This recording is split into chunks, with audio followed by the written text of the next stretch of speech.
From the latest on Caribbean cruises to kosher safaris, pilgrimages to Jewish Eastern Europe, and award-winning wines and international cuisine in sun-drenched Tel Aviv. Sit back and enjoy the trip with the travel edition of the Jerusalem Post podcast. Nice to see you, Mark. Hello, David. To see you, nice. Yes, it's been a while. You sound good. Yes, a little bit better than I did last time we were together.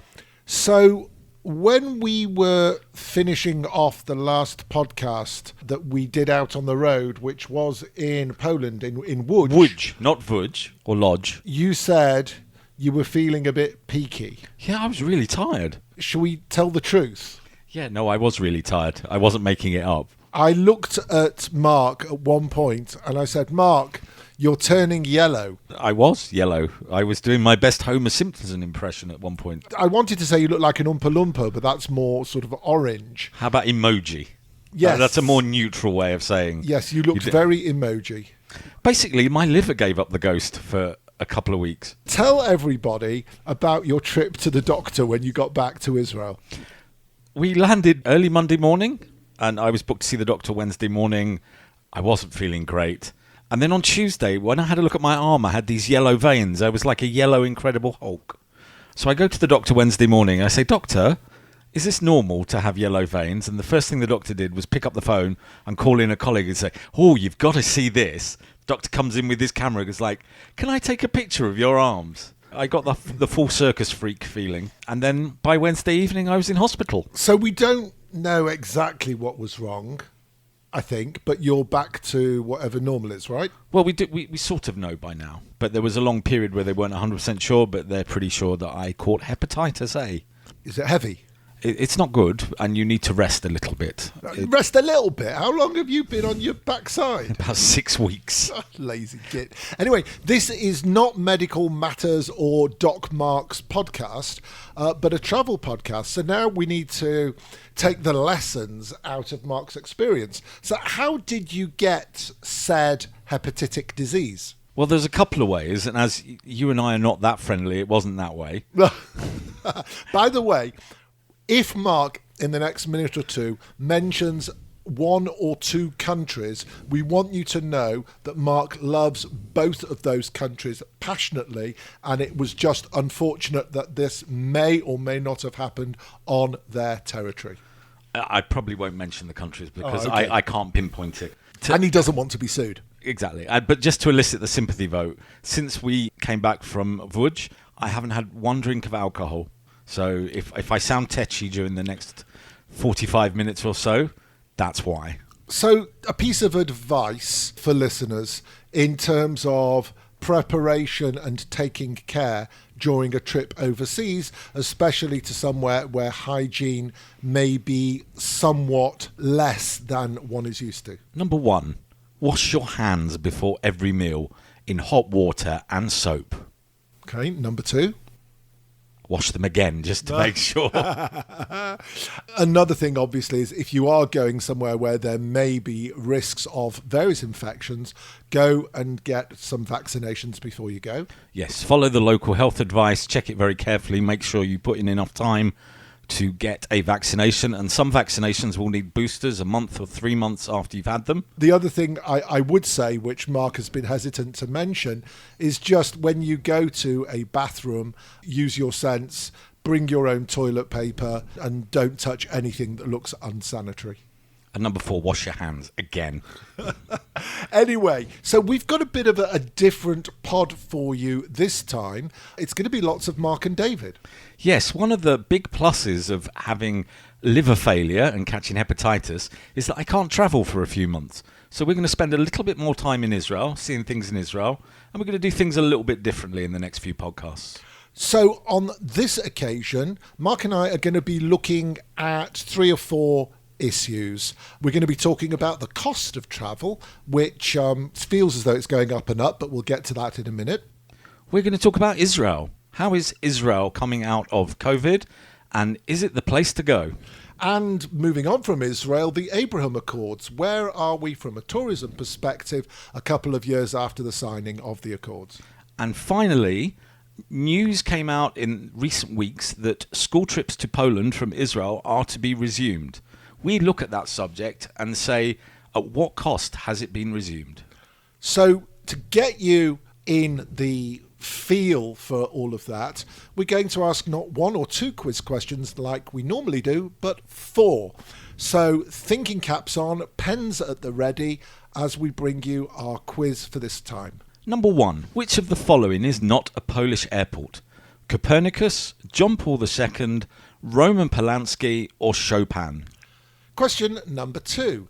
In which country is the world's most expensive hotel per night? Question number 3. What is the name of the church built on the site where Jesus is said to have been crucified, buried, and resurrected? And question number 4. Which actor won the 1984 Academy Award for his portrayal of Salieri in the film Amadeus? The answers at the end of the pod. You're listening to the Jerusalem Post podcast Travel Edition. Find us on Facebook, Instagram and Twitter at MarkDavidPod or mail us at markdavidpod@gmail.com. Shall we start with talking about the cost of travel? I hate that subject.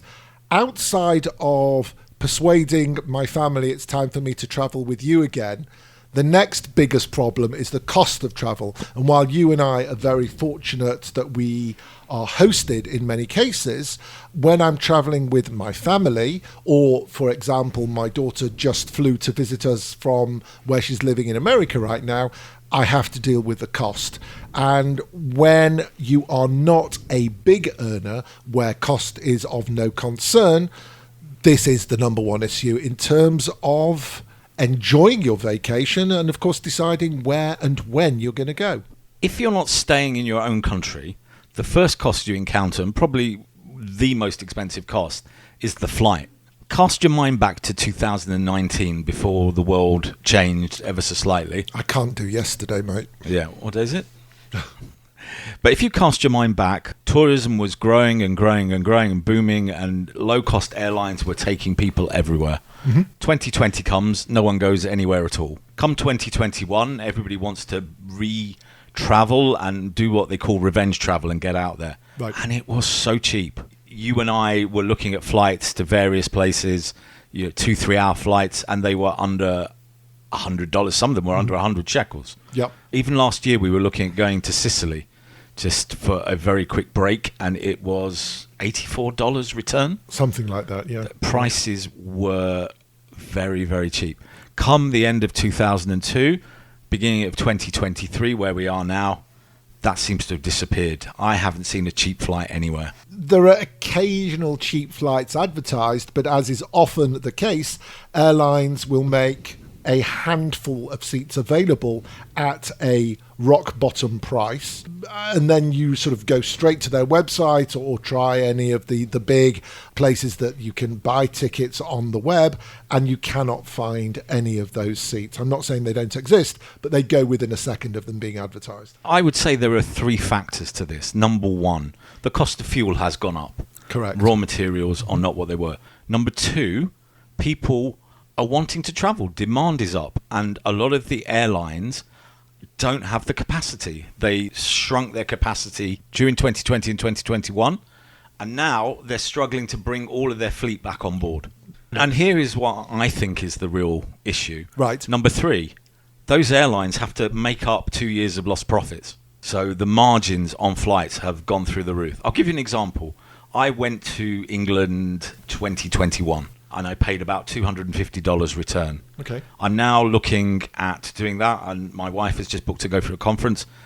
We're looking at $500 plus. And this is budget airlines. So that's budget airlines, but you and I know that a lot of the airlines that we've dealt with for this podcast and beyond, their big focus isn't filling the cheap seats at the back.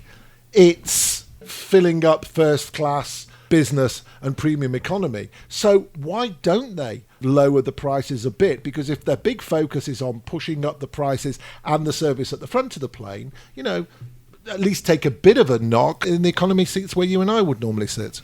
Now, something I've heard, and I don't know how true this is very much from friends, word of mouth, listening to other podcasts, is that a lot of people now are preferring to hit what they call Airbnb, but basically rental accommodation, rather than going to hotels because that's a cheaper option. It is, and I think municipalities and cities and governments have caught on to this, as have hosts on Airbnb.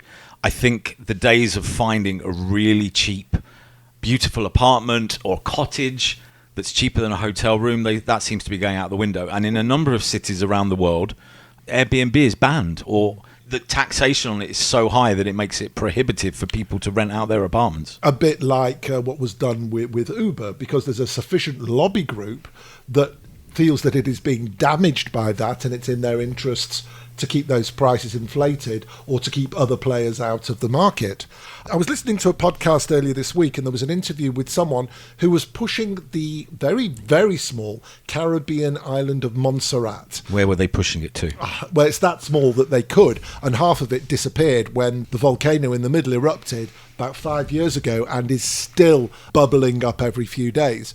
But the point was to get a large, I think he said 4-story private home with a swimming pool and, of course, numerous bedrooms on Montserrat, which is probably a little bit expensive to fly to, and of course the flying, as you said, is the expensive part.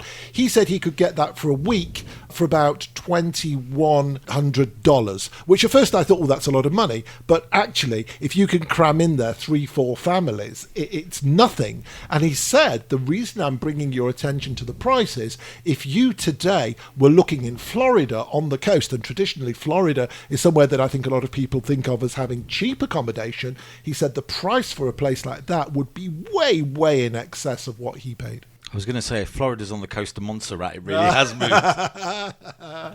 moved. It's definitely an issue. And I'm sure that there are a lot of our listeners who, you know, travel first class or business, who enjoy the fine life, who enjoy hotels like the King David in Jerusalem and, you know, travel the world in a certain way. But there's also many, many of our listeners we know who are looking for something that might be mid-range or a little bit cheaper.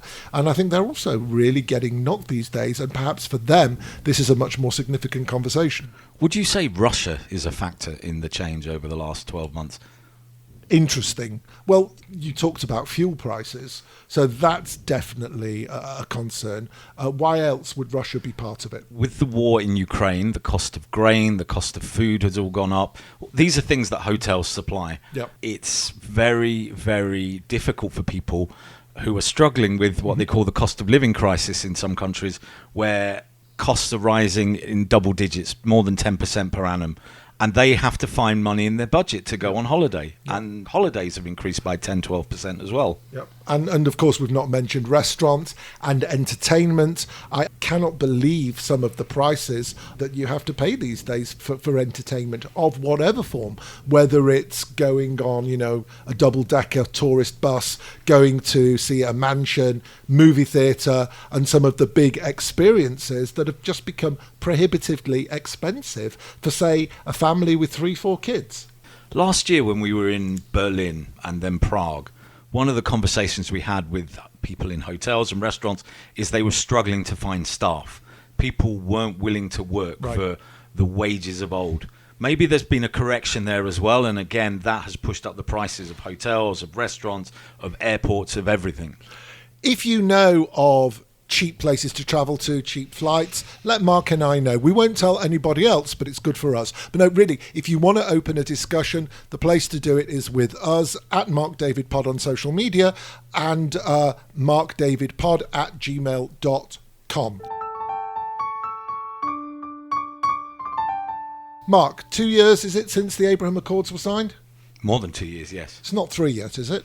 No, but I think it was more. It was 2 years ago. I was at Ben Gurion, and we were watching the first Wizz Air flight from Abu Dhabi to Tel Aviv. Right. So it's 2 years since the Abraham Accords really translated into travel. Well, if we're going to bring up the travel news, is it in the travel news that you've written for today that Emirates is going up to 3 times a week? Yes, and again, without giving away too much from our news, the most popular single destination is in the Emirates. It's amazing how that has happened. That was very much the obvious thing. I think everybody knew Israelis would see the UAE as the new Turkey, the new Istanbul. I'm sure at some point in a future pod we'll be talking about where we are in terms of traffic to and people from Israel staying in Turkey. But right now the UAE is very much the main recipient in a tourism manner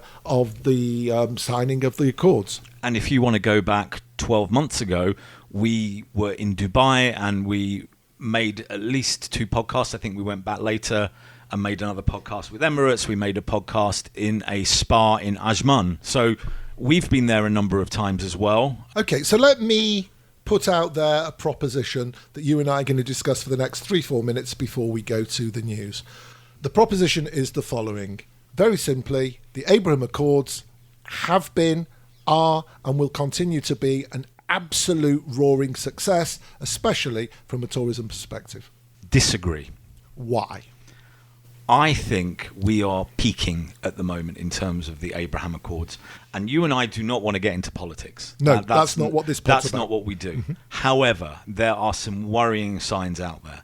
A year ago, I think, Joe Biden was in Saudi Arabia and the Saudi government announced the access to Saudi airspace for Israeli planes. Right. And it took a long time for Oman to join in. Now El Al are flying direct to Tokyo as a consequence of that, and flights from Israel to the Far East are going to be much quicker. It's about 3 hours less than it was previously.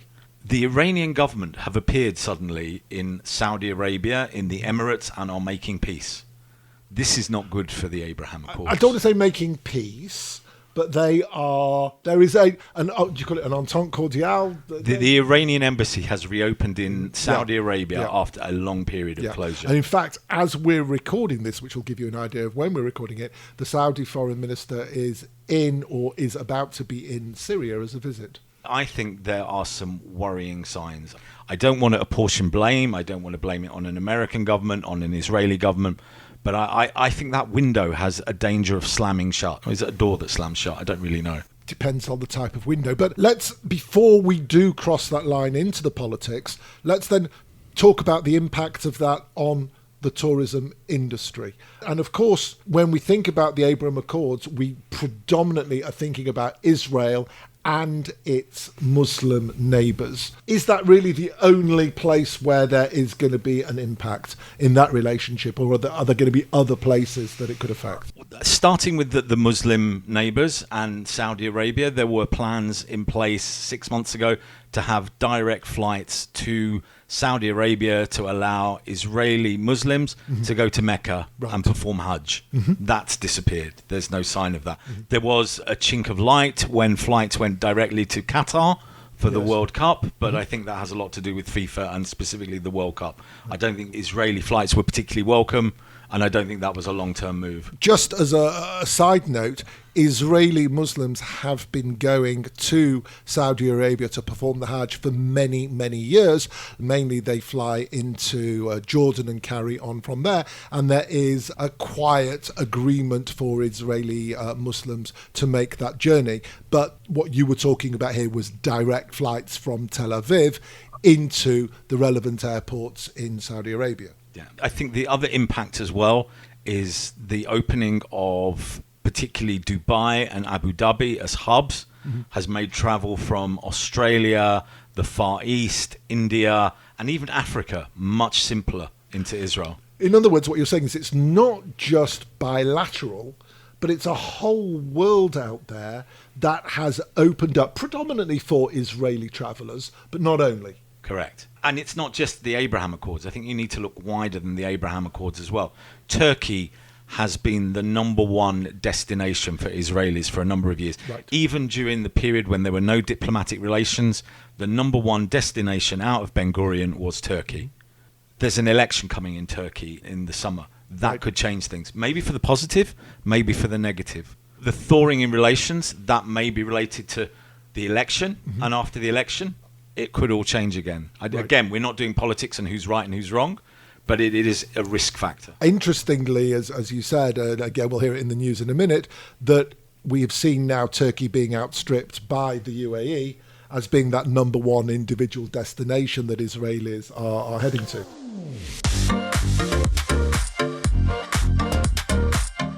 And now the latest news with the Jerusalem Post podcast travel edition. Confusion reigns after Israel announced it would be joining the US visa waiver program in September 2023. The US State Department stated a day later that Israel had not met the key eligibility requirement to grant free passage for Palestinian Americans at its airports and into the West Bank. Ben Gurion Airport is reaching new heights for passenger numbers. According to our sister publication Ma'ariv, nearly 2 million passengers passed through Ben Gurion Airport on some 13,500 international and domestic flights in March 2023. That's up 57% from the previous year. El Al increased its numbers by 50% year on year to 432,000. The US is the number one destination with 190,000 passengers, and Dubai is the number one airport with 117,000. Just before Passover, Israel passed a law to make certain public spaces bread-free during the holiday. But have you ever wondered how Passover affects Israel's growing number of boutique, non-kosher hotels? Travel flash tips publisher Moti Verses says business is booming. The American colony was fully booked 6 months ago for Passover, and the Six Senses Negev Hotel and Driscoll Tel Aviv say that customers book to be free of food restrictions while enjoying the Israel experience. Nigerian airline Air Peace began direct flights from Israel to Abuja and Lagos this April. Air Serbia resumes direct flights from Tel Aviv to Belgrade. Israel Air and Sundor are flying to Istanbul. Delta to Atlanta from Tel Aviv, and a number of major airlines are increasing their daily frequency out of Ben Gurion Airport. Emirates is now up to 3 flights daily, with Virgin and Ethiopian twice daily.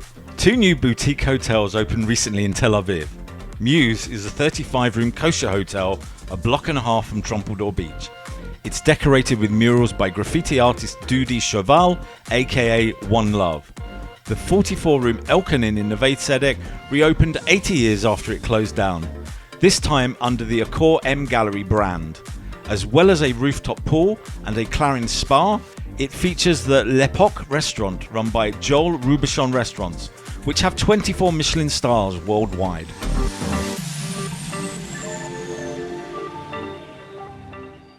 So since we've been hosting the Jerusalem Post podcast travel edition, Mark and I have been to Poland a couple of times. It's been a fascinating visit. There are 5 podcasts out there for you to catch up on. We've been to southeastern Poland, including cities like Tarnów and Lublin. And recently you hopefully have heard our podcasts coming from Poznan and from Łódź. And Przemysl, the most unpronounceable city out there. Rzeszów and many others. Oh, and Zamość. But we didn't go to Wanchut. Sorry, Poland. Or Wrocław. Anyway, on a much more serious note is the tourist-related relationship between Poland and the State of Israel. The Israeli government recently announced that school groups are able to return to Poland after, I think, a year-long hiatus, and returned to the school visit program that 16 and 17-year-olds in Israel all have the opportunity to go on. The background to all of this, let's just for the sake of brevity say, is largely irrelevant, but there's been diplomatic issues between the two countries, and throughout this period, issues surrounding the Holocaust have been at the fore. With the announcement of the renewal of school trips, there was a lot of furore. I think it was, well, I would Ferrari? say... I'd say Ferrari. There was quite a balagan, which is a Polish word, as you will find out if you listen to our podcast, on the news about whether these trips should carry on and what the agenda of these trips should be. There were 2 or 3 museums that were added by the Polish government, and that, I think, is the centre of what the argument is about. Whether the Polish government should have any control over the agenda and the itinerary of these trips.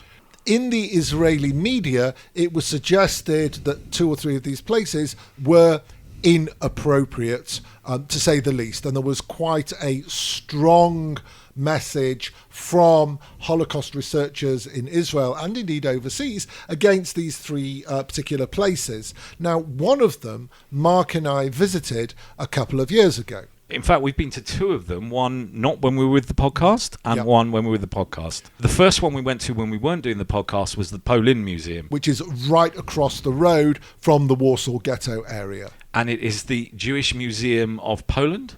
Yeah, so it tries to tell the story not just of what happened to the Jewish people in terms of pogroms, in terms of the Holocaust, but looks at the Jewish contribution to Polish society and the development of the Jewish community in Poland over a 1,000-year period. And for me personally, of all the museums I've been to, it's up there in maybe the top 3 or 4 museums I've been to. Another one's actually in Poland, which is the Solidarity Museum. I thought it was an excellent museum. And the Berlin Jewish Museum that we went to, I really, really liked. But that's the first museum on there. And we're not here to judge. And again, when we went to see that particular museum, Mark and I were doing that not as hosts of a travel podcast, but just as two friends travelling around Europe together. The second museum, which I think actually caused a lot more debate... Yeah, this is the one that's taken all the headlines. ...was the Ulmer Family Museum. Which is actually not called that. It has two names. One of them is the Ulmer Family Museum, and the other one is the Museum of Poles Saving Jews, which we can debate whether that's a good idea or not. But firstly, let's listen to a clip of David and I visiting that museum in 2021. My name is Kamil Kopera, and I'm a researcher here. This place tells a story about Poles who dared to rescue Jews during Holocaust time. This museum is focused on one particular story of family of Józef and Victoria Ulma, who in this village give shelter to 8 Jewish people and paid ultimate praise because they were killed by German gendarmes in 1944 here in Markowa. Outside of where we're standing now are a number of white glass walls in a rectangle shape, probably about 25 foot by 15 foot. And when you come inside, it's split into rooms, and this room we're stood in now has a number of beds in here. Is there a story behind where we're standing? Yeah, this is the place. It's a recreation of the home where Ulma family lived during wartime.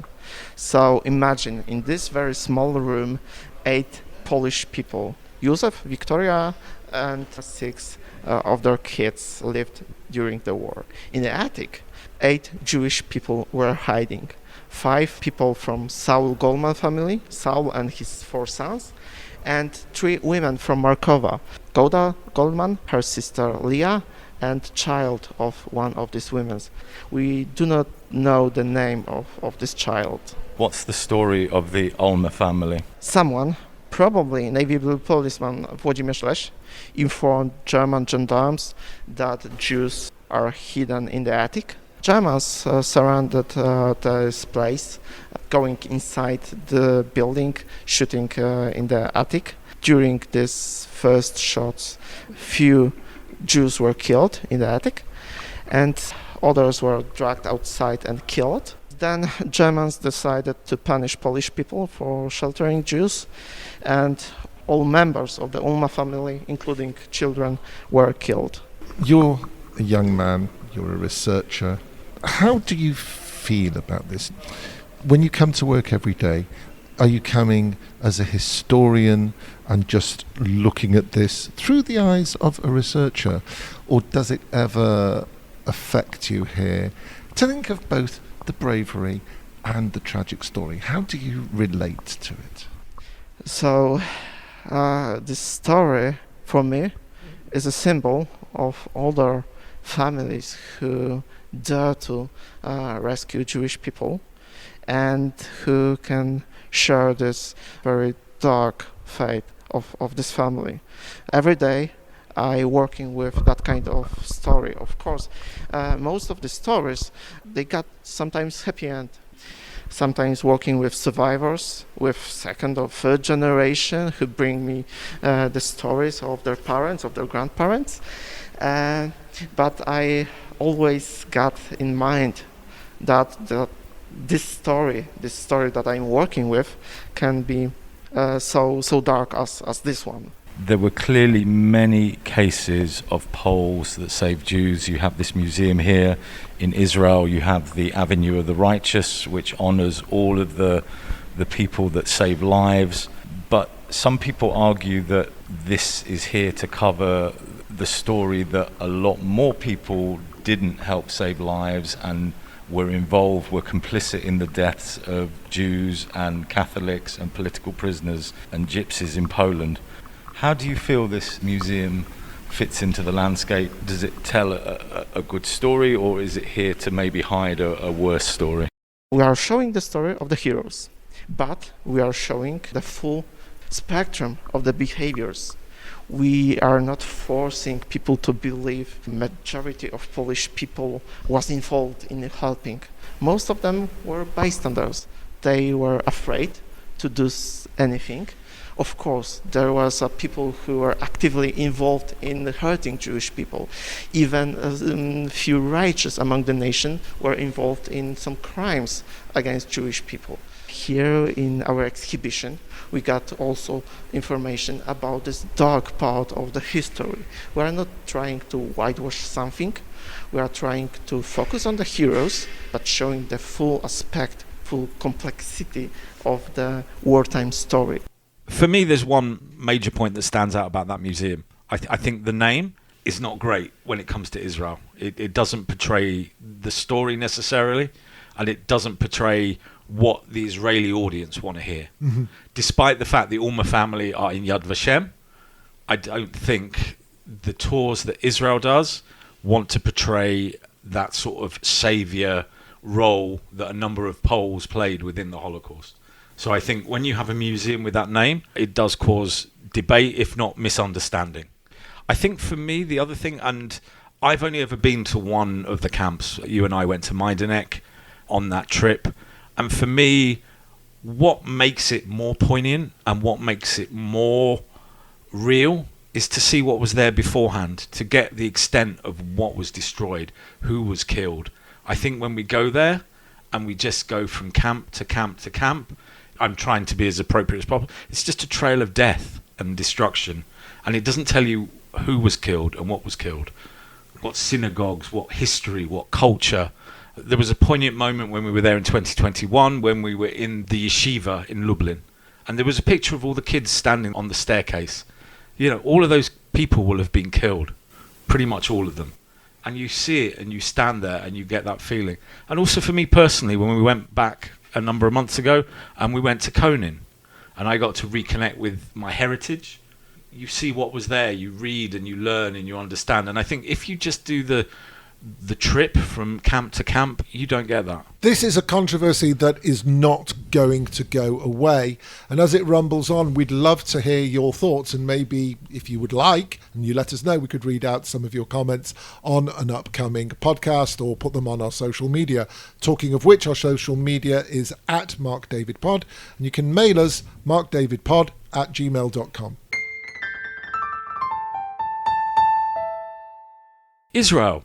Hava, Nagila, Hava. Is Israel the place to go? If you can afford to. Wow.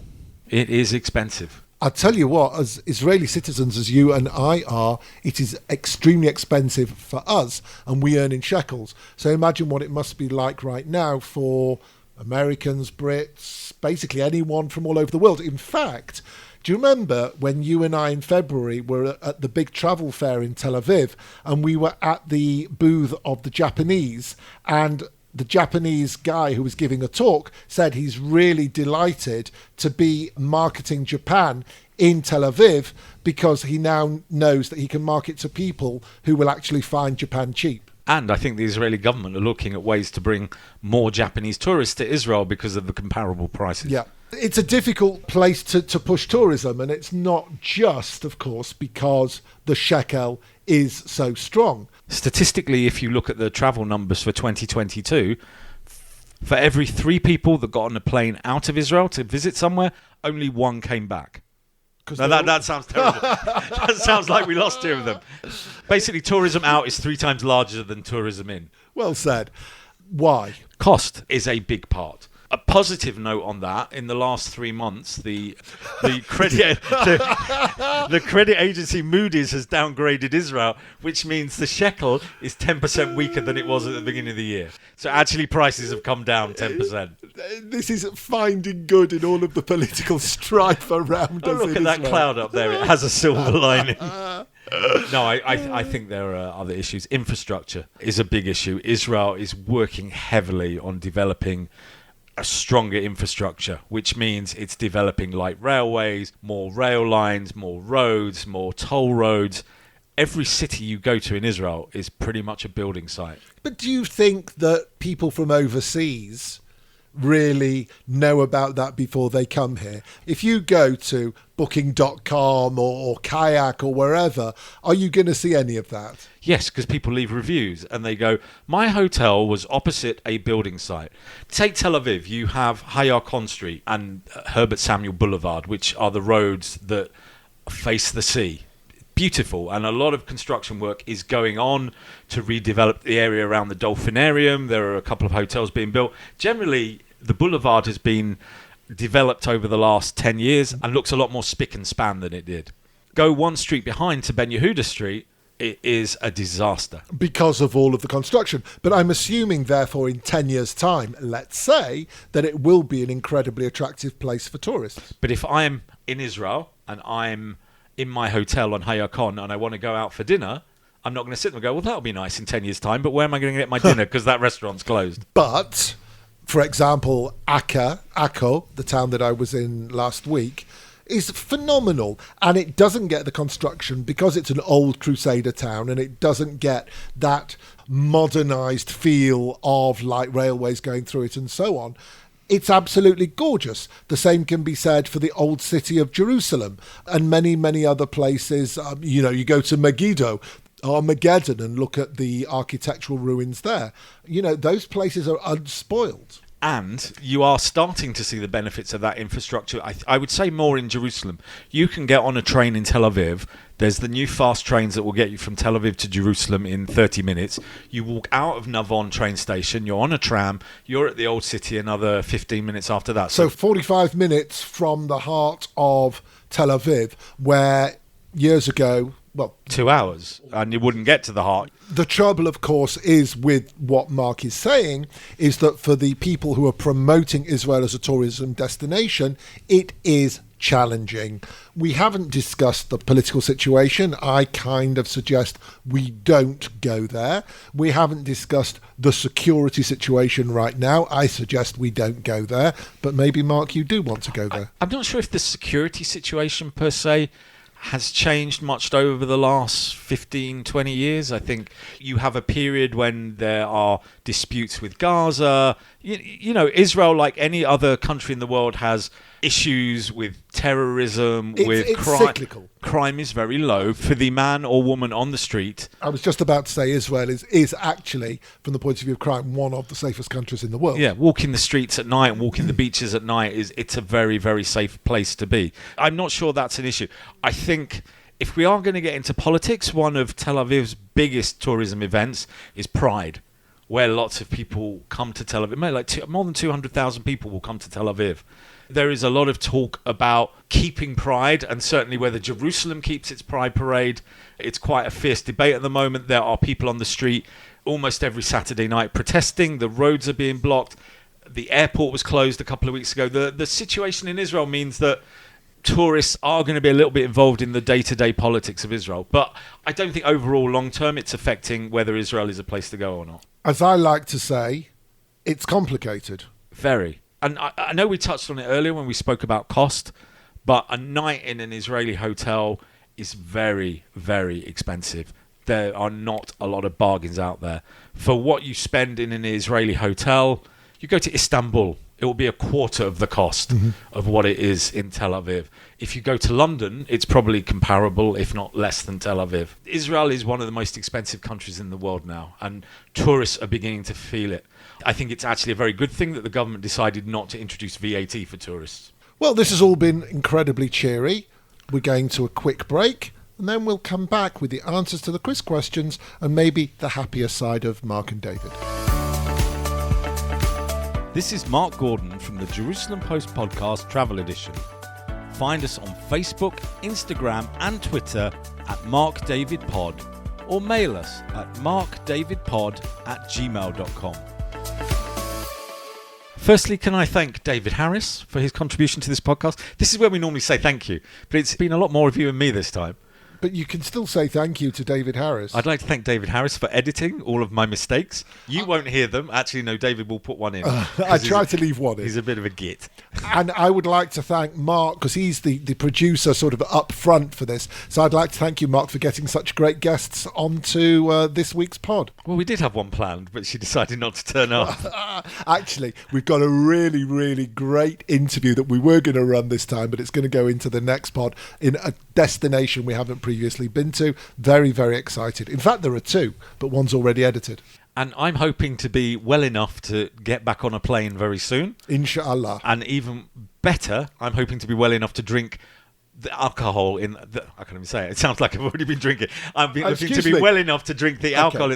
No, don't mention the wine. Just move your hand out to the right. I'm not drinking wine, I promise. It's called Ban. I can't even read the whole bottle. It's Italian, it's white, it's a Pinot Grigio, and he had his first glass just now. And it's kosher for Pesach. But I think we should celebrate that with the answers to the quiz questions, Mark. Question number one. How much wine have I drunk? No. Question number one. Which of the following is not a Polish airport? Copernicus, John Paul II, Roman Polanski, or Chopin? Isn't Roman Polanski in Rome? No. Sorry, it was a joke. It wasn't a funny one. Actually, you can edit that one out as well. That was really funny, Dave. So Copernicus is in Wrocław. Or Wrocław. Or Breslau, as the Germans used to call it. Right. John Paul II is in Krakow. Liverpool. That's John Lennon II. Oh. Chopin is in Warsaw. Why is Chopin sound so French? He does, but he's Polish. Was. And Roman Polanski was arrested getting off a plane in Switzerland. In an airport. Oh my gosh. Obviously. Getting off a plane. No, getting off a plane in... I don't know. He may have parked a small private plane in a field. In which country is the world's most expensive hotel per night? And the answer is not Israel. The answer is in St. Lucia. Ooh. And it's the Lover's Deep St. Lucia Submarine, the underwater hotel. Have a guess how much per night, Mark? $300 basic. Multiply by 1,000. 400. Exactly. $292,000 per night, according to Google. Does that include breakfast?